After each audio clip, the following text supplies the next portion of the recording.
பிஸ்மில்லாஹிர் ரஹ்மானிர் ரஹீம். அஸ்ஸலாமு அலைக்கும் வரஹ்மத்துல்லாஹி வபரகாத்.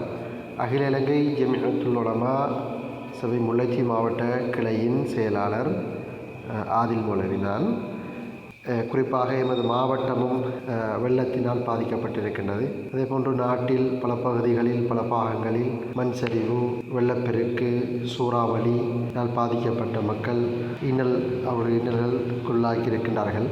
கவலைக்குரிய விடயமாக இருக்கின்றது உண்மையில். அதேபோன்று எமது மாவட்டத்திலும் சில குடும்பங்கள் பாதிக்கப்பட்டிருக்கின்றது. அதற்காக வேண்டி நாங்கள் அவர்களுக்காக வேண்டி சமைத்த உணவுகள் நாங்கள் உடனடி தேவையாக செய்து கொடுத்து கொண்டே இருந்தோம்.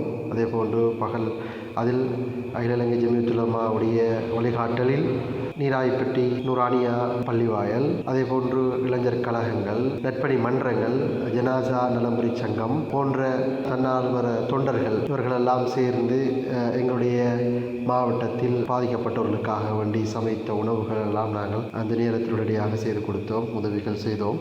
உண்மையில் இந்த விடயத்தில் அல்லாஹு தாலா எங்கள் அனைவருடைய விடயங்களையும் பொருந்திக் கொள்வானாக என்ற விடயத்தை சொல்லிக்கொண்டு, எமது மாவட்டத்திலும் எதுவும் உதவிகள் தேவைப்பாடுகளுடன் இருக்கின்றார்கள். எனவே அந்த உதவிகளை உங்களால் செய்து தருமாறு கேட்டுக்கொள்கின்றோம்.